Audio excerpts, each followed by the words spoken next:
Hello दोस्तों, आप सभी का स्वागत है आपके अपने परिवार मैथ मस्ती में। मैं हूं आलोक सिंह आतिश और आज के इस वीडियो सेशन में हम लोग बात करने वाले हैं गुप्त ऊष्मा की। जी हाँ दोस्तों, लेटेंट हीट जिसको हम लोग बोलते हैं। आप लोग बहुत बार इसका नाम सुने होंगे, लेकिन जो एक अंडरस्टैंडिंग कैपेसिटी होता है हम लोग कंफ्यूज करते रहते हैं कि सर गुप्त ऊष्मा या द्रवन की गुप्त ऊष्मा किसको बोलेंगे, वाष्पन की गुप्त ऊष्मा किसको बोलेंगे, या वास्तव में गुप्त ऊष्मा होता क्या है। तो आइए आज के इस वीडियो सेशन में हम लोग इसी सारे बातों पर डिस्कस करें और देखते हैं कि एग्जाम रेलेवेंट इससे आपको क्या कुछ सीखने को मिलता है। दोस्तों, जब हम लोग गुप्त ऊष्मा की बात करते हैं, लेटेंट हीट की बात करते हैं, तो सबसे पहला चीज़ आता है कि सर इसको डिफाइन कैसे करें, परिभाषित कैसे करें। उस डेफिनेशन से पहले मैं आपको एक एग्जांपल देना चाहूँगा ताकि आप इस चीज़ को बहुत ही ईजी वे में और आसानी से समझ पाएँ कि वास्तव में रियल में गुप्त ऊष्मा क्या होती है। आप सबों को मालूम होना चाहिए कि कोई भी वस्तु जो पदार्थ होता है उसमें तीन चीज़ होते हैं। उसमें द्रव्यमान होगा, उसको खिसकाएंगे तो अवरोध उत्पन्न करेगा, और साथ ही साथ जहाँ पे रखेंगे वो क्या करेगा, जगह छेकेगा।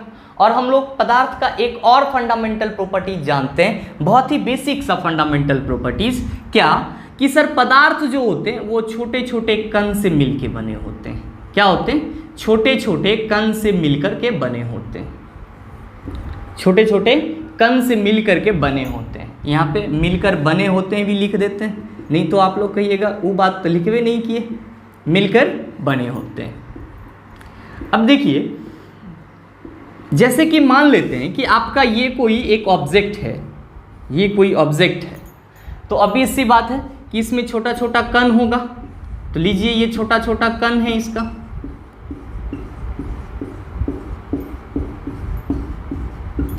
अब आप यहाँ पे क्या देख रहे हैं? आपको ऐसा नहीं लग रहा है कि ये जो छोटा छोटा कण है वो एक दूसरे से बहुत ज़्यादा चिपके हुए, टाइटली पैक हैं? ऑब्वियसली ये टाइटली पैक है क्योंकि देखने से ही लग रहा है। आप याद कीजिए दोस्तों, मैंने आप लोगों को कहीं ना कहीं इसी सेशन में यूट्यूब पे ही मैंने बताया है कि पदार्थ के कणों के बीच में जो जगह होता है, इस जगह को हम लोग क्या कहते हैं? अंतराण्विक स्थान कहते हैं, इंटरमॉलिक्यूलर स्पेस कहते हैं, अंतराण्विक स्थान कहते हैं। और ये दोनों कण जो हैं, जो कण आपको दिख रहा है यहाँ पे, ये दोनों कण, फिर ये दोनों कण, फिर ये दोनों कण आपस में एक दूसरे के साथ बंधे हुए हैं, और जिस बल से ये बंधे हुए हैं इस बल को हम लोग अंतराण्विक आकर्षण बल कहते हैं। क्या कहते हैं? अंतराण्विक आकर्षण बल कहते हैं, इंटरमॉलिक्यूलर फोर्स ऑफ अट्रैक्शन कहते हैं। और दोस्तों, ये चीज आपके पदार्थ के हर एक अवस्था में होता है। ठोस में भी होता है, द्रव में भी होता है, गैस में भी होता है। मतलब क्या कि ठोस के कणों के बीच में भी जो गैप पाया जाएगा उसको हम लोग अंतराण्विक स्थान ही कहेंगे। द्रव के कण के बीच में अगर स्थान पाया जाएगा तो उसको भी हम लोग अंतराण्विक स्थान ही कहेंगे। और ठोस के कण जिस बल से बंधे होंगे तो अंतराण्विक आकर्षण बल, द्रव के कण जिस बल से बंधे होंगे अंतराण्विक आकर्षण बल। तो हम लोग एक साधारण रूप में क्या कहते हैं कि पदार्थ के कण आपस में अंतराण्विक आकर्षण बल से बंधे हुए रहते हैं। क्या होते हैं? अंतराण्विक आकर्षण बल से बंधे हुए रहते हैं। अब यहाँ पे मेन जो सबसे समझने वाली बात ये है कि आपको ये मालूम है कि पदार्थ जो है आपका ठोस, द्रव और गैस, ये तीन रूप में मिलता है, और हम लोग पदार्थ के अवस्था में परिवर्तन कर सकते हैं। ध्यान दीजिएगा मैं क्या कह रहा हूँ कि आपको मालूम है कि ये तीन अवस्थाएं होती है। पॉपुलर सा होती तो पांच है, लेकिन तीन हम लोग कहते हैं। तो ठोस, द्रव और गैस। और आपको ये भी मालूम है कि अगर हम ठोस को गर्म करेंगे तो द्रव में परिवर्तित हो जाएगा, द्रव को गर्म करेंगे तो वाष्प में परिवर्तित हो जाएगा। मतलब क्या कि पदार्थ जो है अपनी अवस्था में परिवर्तन लाता है। अच्छा, यहाँ पे क्या कहते हैं हम लोग कि सर किसी भी ठोस को, जैसे लोहा को अगर हमको द्रव अवस्था में लाना है तो कहते हैं सर 1500 डिग्री सेल्सियस से अबव टेम्परेचर देंगे, मतलब 1500 से ऊपर का तापमान देंगे तो लोहा पिघलना शुरू हो जाएगा।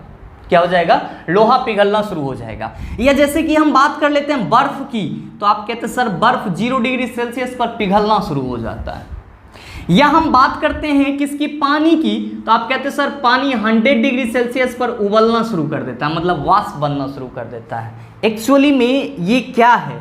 ये 1500 डिग्री सेल्सियस से ऊपर का तापमान देंगे, बर्फ 0 डिग्री सेल्सियस पर ही पिघलना शुरू हो जाता है। ऐसा क्यों होता है?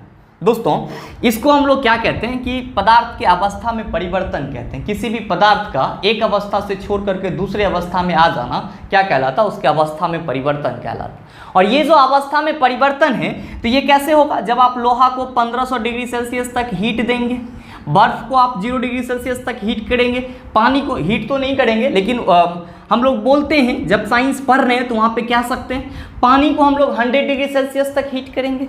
दोस्तों मैं आपको बता दूं कि जब हम बात करते हैं किसी भी पदार्थ की अवस्था में परिवर्तन की, और ये जो ऊष्मा देते हैं ये इसकी जनरली क्वथनांक बिंदु हैं, बॉइलिंग पॉइंट हैं, जिस पे जाकर के ये अपने अवस्था में परिवर्तन लाना शुरू कर देते हैं। वास्तव में जो हीट एनर्जी हम दे रहे हैं किसी भी पदार्थ को, हीट एनर्जी दे रहे हैं, वो आप कहते हैं कि कोई ठोस है वो पिघल जाता है। भैया कैसे पिघलेगा, जब उसके बीच के कण जो हैं, उस कण के बीच में जितने भी अंतराण्विक आकर्षण बल हैं वो पूरी तरह से टूट जाए, वो पूरी तरह से क्या हो जाए, टूट जाए। मतलब कहीं ना कहीं हम ये कह रहे हैं क्या कि हम लोग जो ऊष्मा दे रहे हैं किसी भी पदार्थ के अवस्था में परिवर्तन के लिए, वो उसके अवस्था में परिवर्तन के लिए नहीं दे रहे हैं, एक्चुअली में हम उसके अंतराण्विक आकर्षण बल को तोड़ने के लिए दे रहे हैं। क्या करने के लिए दे रहे हैं, तोड़ने के लिए दे रहे हैं। हम कहते हैं कि पानी 100 डिग्री सेल्सियस पर उबलना शुरू हो जाता है, ऐसा इसलिए क्योंकि पानी के जो कण होते हैं वो 100 डिग्री सेल्सियस पर उनके बीच में जो आकर्षण बल होता है वो बिल्कुल कम हो जाता है। इसीलिए पानी का जो कण होता है वो अपनी सतह को छोड़ करके ऊपर उठना शुरू कर देता है, तो हम लोग कहते हैं वाष्प बनना शुरू हो गया। हम लोग कहते हैं लोहा को 1500 डिग्री सेल्सियस पे पिघला दिए, भाई पिघलाए नहीं, आप उसके बीच में उसके कण जो थे उनका आपने अंतराण्विक आकर्षण बल को हीट दे करके, उष्मा ऊर्जा दे करके क्या किया, तोड़ दिया। आपने क्या किया, तोड़ दिया, और जैसे ही तोड़ा वो द्रव अवस्था में आ गया, उसके कण पूरी तरह से लरभरा गया और वो पिघल गया। दोस्तों गुप्त उष्मा से यहाँ पे क्या लेना देना, हम लोग सिंपल क्या कहते हैं गुप्त उष्मा के बारे में कि किसी 1 kg पदार्थ को, किसी 1 kg पदार्थ को उसके अवस्था में परिवर्तन हेतु, उसके अवस्था में परिवर्तन हेतु जितनी उष्मा की जरूरत होती है उसी को हम लोग गुप्त उष्मा कहते हैं। ध्यान से सुनिएगा, गुप्त उष्मा के बारे में क्या कहते हैं कि किसी 1 kg पदार्थ के अवस्था में परिवर्तन हेतु, किसी 1 kg पदार्थ के अवस्था में परिवर्तन हेतु जितनी उष्मा ऊर्जा की जरूरत होती है उसी को हम लोग क्या कहते हैं, गुप्त उष्मा कहते हैं। क्या कहते हैं, गुप्त उष्मा। और आप कहेंगे कि सर 1 kg पदार्थ को मान लेते हैं कि हमको 1 जूल उष्मा ऊर्जा की जरूरत पड़ गई, 1 kg पदार्थ को, तो अब उसके अवस्था में परिवर्तन के लिए हमको कितने जूल ऊर्जा की जरूरत पड़ गई, 1 जूल ऊर्जा की जरूरत पड़ गई। तब हम लोग लेटेंट हीट का यूनिट क्या कहेंगे, तो भैया याद रखेंगे कि लेटेंट हीट का जो यूनिट होता है वो जूल पर केजी होता है। क्या होता है, जूल पर केजी होता है। आप इसको कैलोरी पर ग्राम में भी मेजर कर सकते हो, सीजीएस यूनिट में जब आप आएंगे तो ये दोनों यूनिट भी आपसे पूछे जाते हैं। तो ये आपका एसआई यूनिट हो जाता है और ये आपका सीजीएस यूनिट हो जाता है। दोस्तों मैं आपको बता दूं कि ये जो अंतराण्विक आकर्षण बल को टूटने के लिए उष्मा की जरूरत होती है ये पूरी तरह से हिडन होती है, छुपी हुई रहती है, इसीलिए इस उष्मा को हम लोग गुप्त उष्मा कहते हैं। कि सीधा सीधा गुप्त उष्मा का मतलब ये होता है कि गुप्त उष्मा पदार्थ के कणों के बीच में अंतराण्विक आकर्षण बल को तोड़ने वाली उष्मा है। कौन सी उष्मा है, पदार्थ के कणों के बीच में उपस्थित अंतराण्विक आकर्षण बल को तोड़ने वाली उष्मा है। अब दोस्तों जब आपका ये चीज़ क्लियर हो जाता है तब आप ये भी समझ पा रहे होंगे कि सर इसका यूनिट क्या होता है, जूल पर केजी और कैलोरी पर ग्राम, एसआई और सीजीएस यूनिट। आपको मालूम होना चाहिए कि लेटेंट हीट जो होता है ये 2 तरह के होते हैं। कितने तरह के होते हैं, 2 तरह के होते हैं। पहला कौन सा होता है, पहला को हम लोग क्या कहते हैं, पहला को कहते हैं द्रवण की गुप्त उष्मा। पहला को हम लोग क्या कहते हैं, द्रवण की गुप्त उष्मा। और दूसरा को हम लोग क्या कहते हैं, वाष्पन की गुप्त उष्मा। वाष्पन की गुप्त उष्मा। अब ये देखिए द्रवण की गुप्त उष्मा क्या होती है और वाष्पन की गुप्त उष्मा क्या होती है। इसको मिटा दें तो कोई दिक्कत, इसमें ये दोनों पॉइंट देखो। गुप्त उष्मा का डेफिनेशन आपसे कभी नहीं पूछा जाता है, बस पूछा जाता है तो क्या कि गुप्त उष्मा का यूनिट क्या होता है। एसआई यूनिट में पूछे तो जूल पर केजी, और अगर आपसे सीजीएस यूनिट में पूछे तो कैलोरी पर ग्राम। अब जो आपके यहाँ से तो 2 क्वेश्चन बन जाते हैं और यहाँ से आपको 3-4 क्वेश्चन बनते हैं गुप्त ऊष्मा के प्रकार से, वो कैसे देखते हैं उसको भी हम लोग। ये देखो कि हमने यहाँ पे बात करा कि सर लेटेंट हीट जो होगा, गुप्त ऊष्मा जो होगी वो कितने टाइप की होगी? 2 टाइप की, द्रवन की गुप्त ऊष्मा और वाष्पन की गुप्त ऊष्मा। मतलब हम लोग इसको कहते हैं latent heat of fusion, latent heat of fusion, और इसको कहते हैं लेटेंट हीट ऑफ वेपोराइजेशन। अब ये क्या होता है? फ्यूजन जब होगा, जब हम लोग द्रवन की बात करते हैं तो इसमें क्या द्रवित होगा? अरे भैया ठोस द्रव अवस्था में आएगा, ठोस क्या होगा? द्रव अवस्था में परिणत हो जाएगा। और यहाँ पे वाष्पन की गुप्त ऊष्मा कह रहे हैं, मतलब कोई जो द्रव है वो वाष्प में परिवर्तित हो जाएगा। ध्यान से देखिए ना कि ठोस अगर द्रव में परिवर्तित हो जाए ताप देने पर, किस में परिवर्तित हो जाए? द्रव में परिवर्तित हो जाए, तो हम लोग क्या कहते हैं कि यहाँ पे द्रवन हो रहा है। क्या हो रहा है? द्रवन हो रहा है। और इसको अब द्रव में परिवर्तित होने के लिए जितना ऊष्मा ऊर्जा की जरूरत होगी वही द्रवन की गुप्त ऊष्मा होगी। अब कोई द्रव है और उसको जब हम गर्म करते हैं, ताप देते हैं, तो वो गैस में परिवर्तित हो जा रहा है। वो क्या हो जा रहा है? गैस में परिवर्तित हो जा रहा है। तब हम लोग क्या कहते हैं कि यहाँ पे जो ऊष्मा ऊर्जा जरूरत पड़ रही है उसको हम लोग वाष्पन की गुप्त ऊष्मा कहते हैं। इसी को हम लोग अंग्रेजी में लेटेंट हीट ऑफ फ्यूजन और लेटेंट हीट ऑफ वेपोराइजेशन कहते हैं। अब होता क्या है, देखिए गुप्त ऊष्मा जब भी होगा तो प्रति एकांक द्रव्यमान के पदार्थ में होगा। प्रति एकांक बोले तो पर 1 kg पे हम निकालेंगे गुप्त ऊष्मा। कैसे निकालेंगे? पर 1 kg पे। तो यहाँ पे मेरे कहने का मतलब क्या है?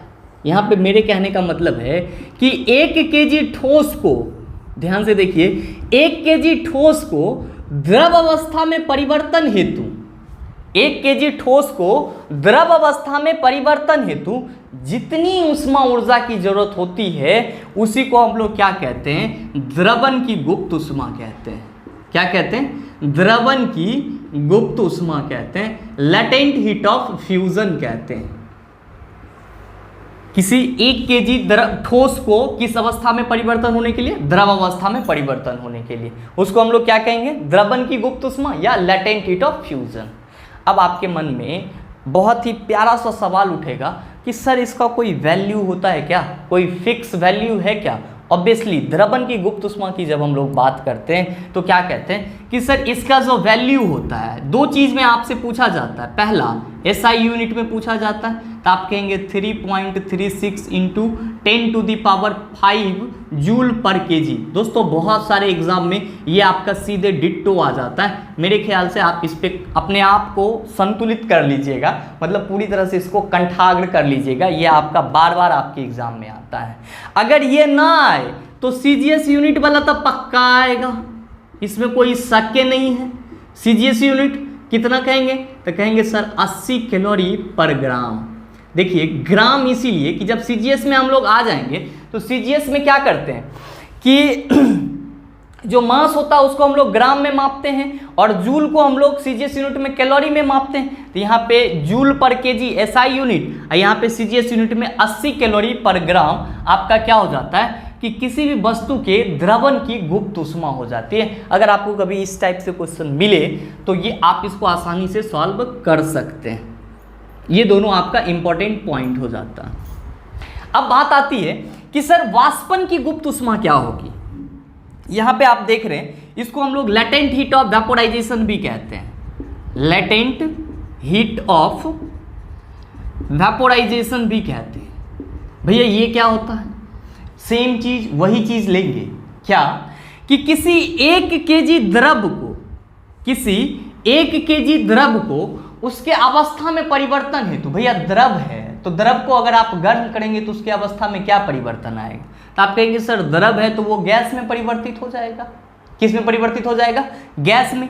तो 1 kg द्रव को गैस में परिवर्तन के लिए जितना ऊष्मा ऊर्जा की जरूरत होगी, या सिंपल वे में कहिए ना कि 1 kg द्रव के जितने भी उनके कणों के बीच में आकर्षण बल है उसको तोड़ने के लिए, जब अंतराण्विक आकर्षण बल को आप तोड़ ही देंगे तो क्या हो जाएगा कि वो तो ऑटोमेटिकली गैस में परिवर्तित हो जाएगा। क्या हो जाएगा? ऑटोमेटिकली गैस में परिवर्तित हो जाएगा। तो 1 kg द्रव को गैस में परिवर्तित करने के लिए जितनी ऊष्मा की जरूरत होती है उसी को दोस्तों हम लोग क्या कहते हैं? वाष्पन की गुप्त ऊष्मा कहते हैं। वाष्पन की गुप्त उष्मा कहते हैं, लेटेंट हीट ऑफ वेपोराइजेशन कहते हैं। अब आप कहेंगे कि क्या द्रवण की गुप्त उष्मा की तरह इसका भी कोई वैल्यू है, वैल्यू फिक्स है? ऑब्वियसली इसका भी वैल्यू फिक्स है। SI यूनिट में हम लोग कहते हैं 22.6 into 10 to the power 5 joule per KG. तो 22.6 into 10 to the power 5 joule per KG यहाँ पे, और 3.36 into 10 to the power 5 joule per KG यहाँ पे। और अगर आपसे पूछा जाए कि सर CGS में इसका यूनिट क्या हो जाएगा, तो आप क्या कहिएगा CGS में सर 540 कैलोरी पर ग्राम। CGS में क्या कहिएगा?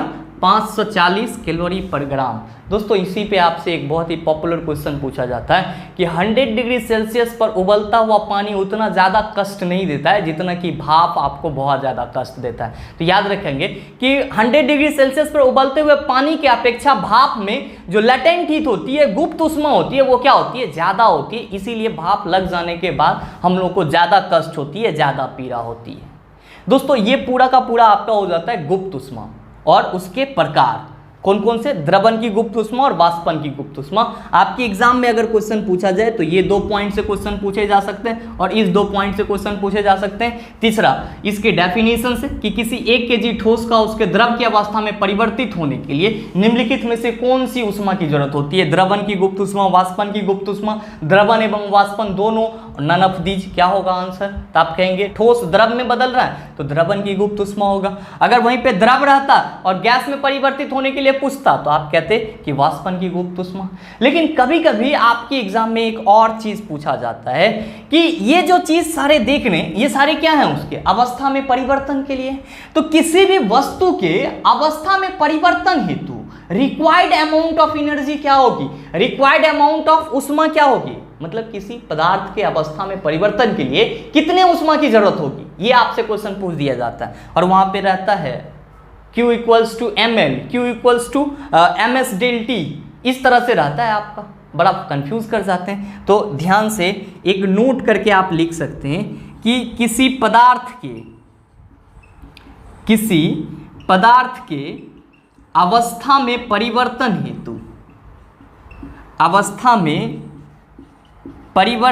हेतु उपयुक्त उष्मा जो आपको चाहिए, उपयुक्त उष्मा क्या होगा? तो दोस्तों किसी भी पदार्थ की अवस्था में परिवर्तन के लिए मान लेते हैं कि हमको Q उष्मा की जरूरत होती है। कितनी उष्मा की जरूरत होती है? Q होती है। और अगर उस वस्तु का द्रव्यमान m हो, क्या हो?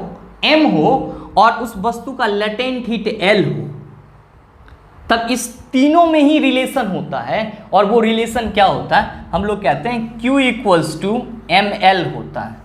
Q इक्वल्स टू क्या होता है? ml होता है। ध्यान दीजिएगा, वो Q क्या है आपका? किसी पदार्थ के अवस्था में परिवर्तन हेतु रिक्वायर्ड अमाउंट ऑफ एनर्जी, किसी पदार्थ के अवस्था में परिवर्तन के लिए उपयुक्त उष्मा की मात्रा। जहां पे m क्या है?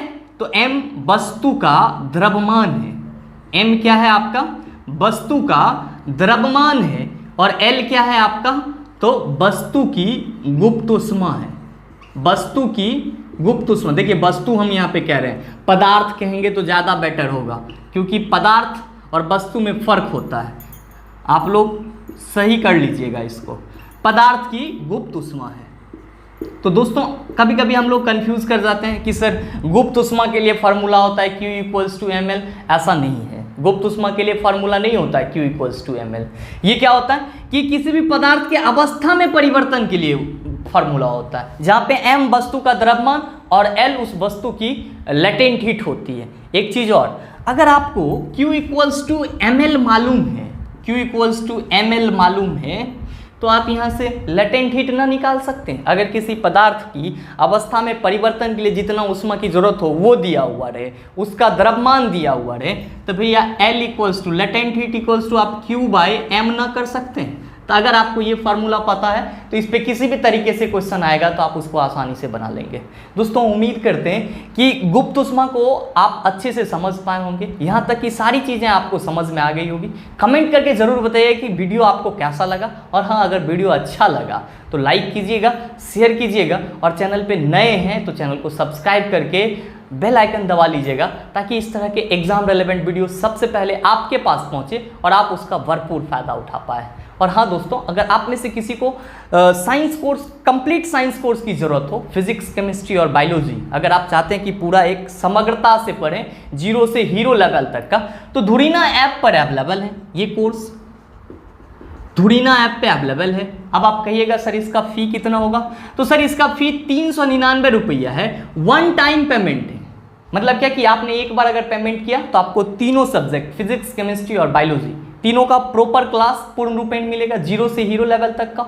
साथ ही साथ टेस्ट भी इसमें इंक्लूड होगा। और हाँ, अगर आपको इस कोर्स को लेने में धुरीना ऐप पर कोई दिक्कत या प्रॉब्लम का सामना करना पड़ रहा है तो आप 62 99 34 0 750 पे कॉल करके आपके पास जो भी समस्या है कोर्स को परचेज करने में, आप अपनी समस्या का समाधान पा सकते हैं।